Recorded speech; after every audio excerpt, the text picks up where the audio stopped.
Olá, simpáticos, tudo bem com vocês? Na aula de hoje, a gente vai começar a ver a parte analítica da formação de imagens em espelhos esféricos. Nós já vimos nas aulas anteriores como determinar a imagem formada por um espelho côncavo e um espelho convexo. Cada uma tem sua característica muito específica. O espelho côncavo tem muitos mais casos e o espelho convexo tem apenas um caso. Mas a gente tem que ficar atento como a gente produz um bom desenho e assim classificar corretamente a imagem. Para que a gente consiga determinar corretamente, de forma analítica, as características da imagem formada por um espelho a partir de um objeto real, nós devemos conhecer o referencial de Gauss. O referencial de Gauss é como se fosse um plano cartesiano.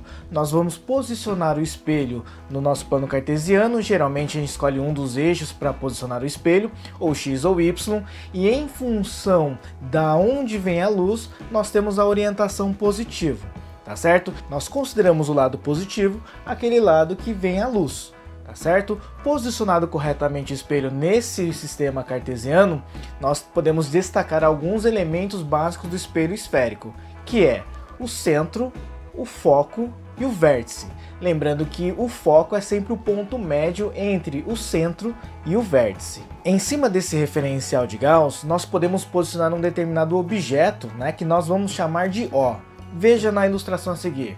Ao posicionar um objeto O sobre o plano cartesiano, exatamente sobre o eixo principal, que é o nosso ponto de referência, nós vamos fazer o traçado de raios. Lembre-se que nós aprendemos 4 raios notáveis, a gente só precisa usar 2.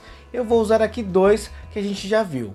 Então lembra que o raio sai sempre da ponta, da extremidade do objeto. Eu vou colocar um raio que saia paralelo, bate no espelho e volta pelo foco, utilizando o espelho côncavo nesse caso. Um segundo raio, vou pegar um raio que sai do mesmo ponto e passo pelo foco. Ao atingir o espelho, esse raio volta paralelo. Podemos notar que esses dois raios refletidos, eles se interseccionam em um determinado ponto, eles se encontram num pontinho ali. E é exatamente aí que vai formar a nossa imagem. Pronto! Dessa maneira, nós já sabemos as características da imagem. Nossa imagem é invertida, ela é maior e também ela é real. Tá? Lembrando que a imagem ela é real quando é formada por raio de luz convergente. Se o raio de luz for divergente, é uma imagem virtual.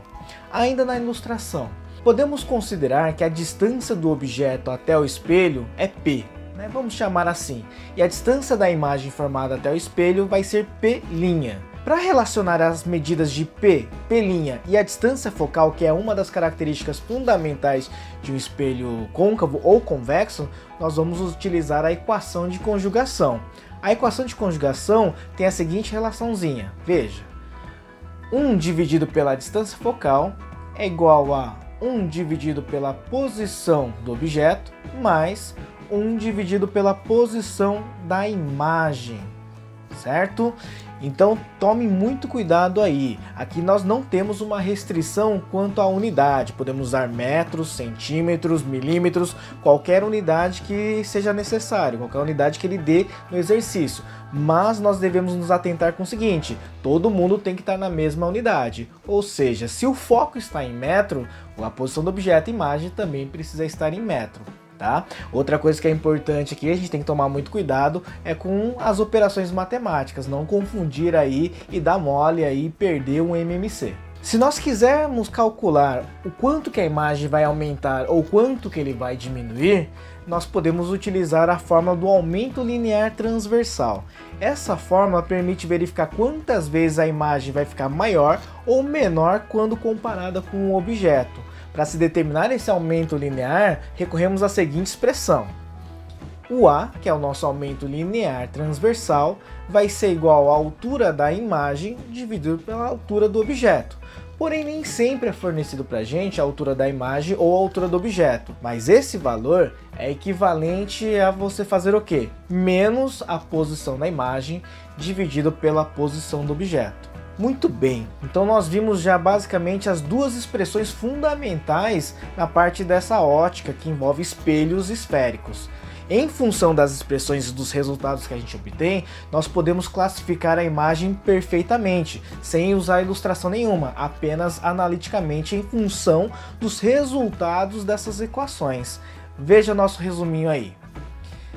Se a posição do objeto P for positivo, o objeto é real. Se a posição P do objeto é negativo, o objeto é virtual. Raramente aparecem essas situações. Se a posição da imagem linha é positivo, a imagem é real. Se a posição da imagem linha, P' for negativa, a imagem é virtual. Já em relação ao aumento linear transversal, se o A for positivo, a imagem é direita, ela não vai estar invertida. Se a imagem ficar invertida, é porque o aumento linear transversal é negativo, tá certo? Agora, analisando se a imagem vai ser maior ou menor, a gente verifica o resultado, o valor em módulo do A. Calculou o valor de A em módulo, se ele for maior do que 1, a imagem é maior. Por exemplo, calculou o aumento linear, deu 2, significa que a imagem é 2 vezes maior que o objeto. Calculou o aumento linear, deu 1,5, a imagem é 1,5 vezes maior que o objeto. Calculou a imagem aí certinho, deu o aumento linear entre 0 e 1, o módulo, entre 0 e 1, a imagem é menor. Calculou, deu 0,5, significa que a imagem é metade do objeto. E por fim, determinou lá, calculou A e o A é igual a 1, significa que a imagem vai ter o mesmo tamanho que o objeto, tá certo? Então, tirando esses detalhes dos sinais, as operações não são tão difíceis assim. É necessário ficar atento e interpretar corretamente, a partir do enunciado de qualquer exercício problema, qual é a posição do objeto, qual é a posição da imagem, a distância focal e algumas dicas sobre formação de imagem para já prever se um espelho pode ser côncavo ou convexo, tá certo? Então, para estudar, faça um resumo, reveja aí o assunto, construa um mapa conceitual, guarde bem as expressões e tente fazer algumas questõezinhas do roteiro. Qualquer coisa, estamos aí para o que der e vier. Até a próxima!